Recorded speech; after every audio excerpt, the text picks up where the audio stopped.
Demons are the poster children of the forces of evil. But what are they? And what are they capable of? Find out on this episode of Ancient Egypt and the Bible.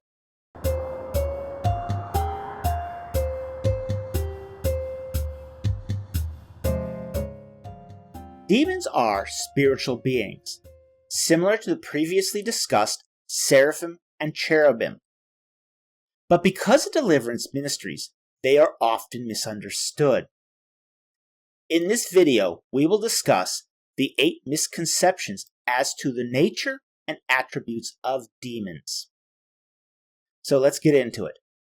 Misconception number 1. All fallen spirit beings are demons.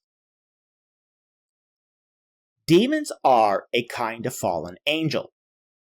But not all fallen beings are demons. There are other kinds of evil spirits. For example, Watchers and the spirits of the reprobate, which were never angels.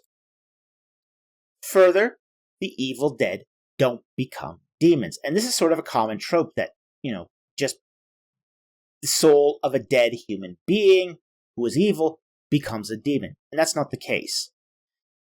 Demons are such by the fact that they were created angels in their pre-fallen state. The souls of human beings cannot become angels, and thus they don't become demons. They're just the evil dead. Okay, so the second misconception is demons are just angels in a state of rebellion. Now, this is kind of the antithesis of the first misunderstanding. It is often mischaracterized that demons fell but retained their beauty of their spiritual form. But the Bible describes them as malformed. They have a mix of attributes. Jude 1:6 states that they abandoned their station. Essentially, they dabbled into roles they weren't created for, defying their created order. This is why they are often analogically described with an odd mix of characteristics. For example, with the teeth of a lion and hair of a woman. They are more than just angels that abandoned their posts, but they perverted their essences so that they no longer are fit to serve in the capacity for which they were created. Misconception number 3. Demons can be in more than one place at a time. Now, scenes of the throne room of God show that in heaven there is a sequence of events, and therefore even non-corporeal beings are subject to constraints of time and space. While God is not constrained by time and space and has the ability to be in many places at the same time, demons are constrained. Even in the heavenly realm, these beings experience some manner of causality and singular presence. When the archangel Michael tried to reach Daniel, he is unable to do so because he was blocked for 21 days by the forces of darkness. Daniel 10:13. If an archangel cannot be 2 places at once, neither can a demon. However, demons hunt in packs. This can give them the illusion of being in many places at once. You simply have a demon in one place that telepathically communicates to the other. And this can simulate being in more than one place at one time, even though they physically cannot be so. Misconception number 4. Demons can read your thoughts. Now, this one is partially true. Demons are mildly telepathic. Now, some of this comes down to philosophical concerns over how do disembodied beings sense things and communicate with each other. They have no body, no mouth, and no ears. So they must communicate with each other using other means, such as with telepathy. Now there are two kinds of telepathy. Telepathy that reads thoughts and telepathy that transmits thoughts. Spirit beings seem capable of being able to transmit their thoughts into the minds of others, including the minds of other spirit beings. But this communication is a one-way trip from sender to recipient. And they may be able to read the physiological tells of human beings, which can give strong indications as to what you are thinking. Physiological tells are involuntary physical responses that occur when you are thinking something. For example, the blush response.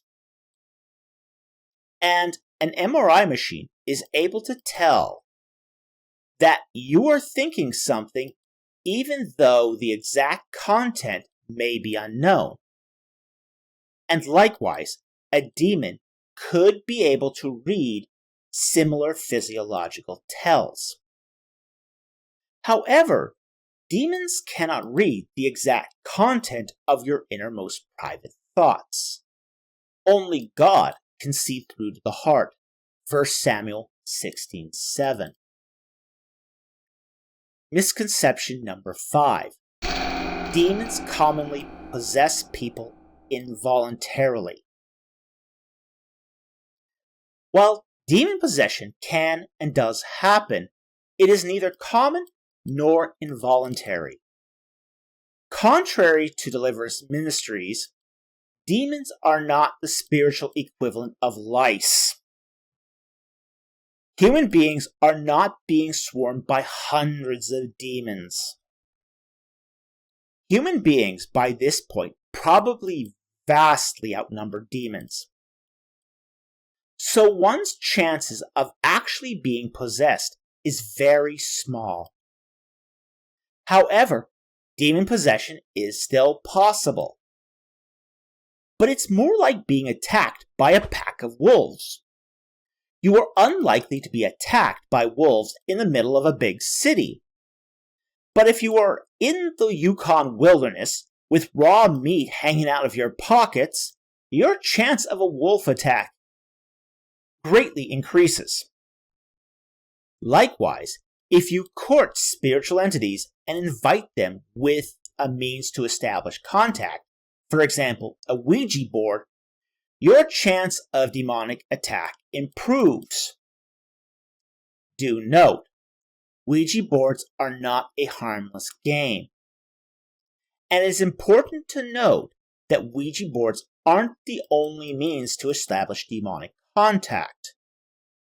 There have now been cases reported where a cell phone has been used as a medium apparatus.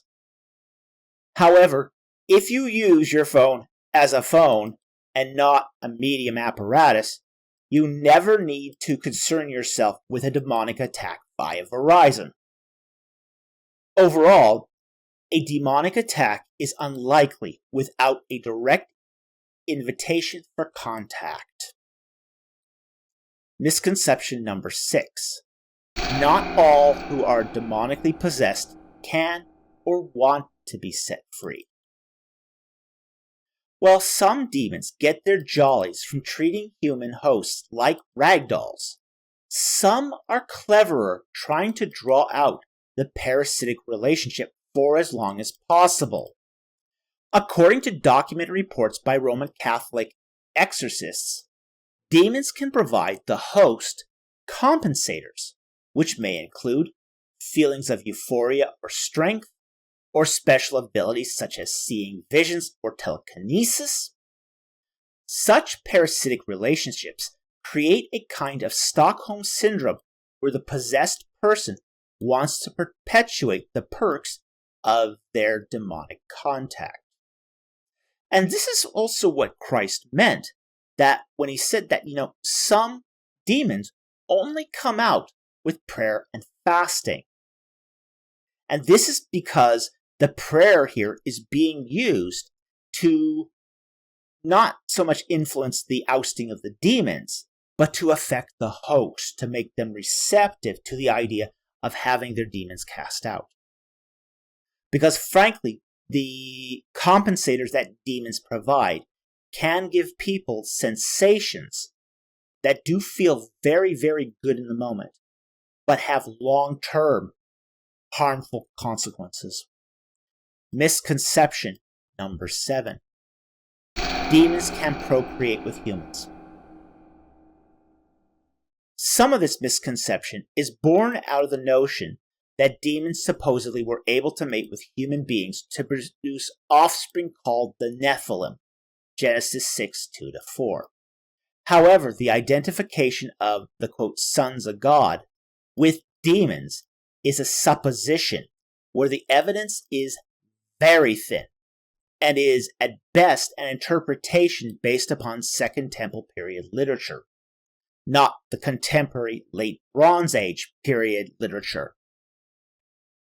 Nevertheless, demons can manipulate the physical world. They can manifest an ephemeral simulacrum body, but that body lacks human genetics, as they are not under any definition of human. They just cannot procreate with human beings because they lack human DNA. Misunderstanding number 8. Non-corporeal beings are essentially defeated and harmless. Defeated, yes. Harmless, no. Demons have power. They can throw objects. They can injure innocent bystanders. They can also use the bodies of those they possess to attack others physically. They have a vast knowledge network and use that knowledge to subvert the spread of the gospel by trying to make evangelism ineffective. As Michael Heiser has said, the demon's goal is to drag out the fullness of the Gentiles for as long as possible to defer indefinitely God's intervention and their ultimate downfall. The demons know that they are a defeated enemy. They know that their judgment is coming soon. They also know they are powerless in the face of God and the finished work of Jesus Christ. All they can do now is delay the inevitable, and they are trying every tactic they can to delay the expansion of Christ's outreach to the Gentiles. Because once the fullness of the Gentiles is complete, they are done. In conclusion, demons are powerful, complex spiritual beings, twisted and warped by the force of their own will. They are evil entities that can possess human beings in order to profane the image of God and use their abilities to thwart the spread of the gospel among the Gentiles. So anyway, that covers our overview of the spirit world and demons.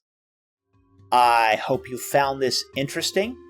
Thank you very much for watching, and I will see you next time on Ancient Egypt and the Bible.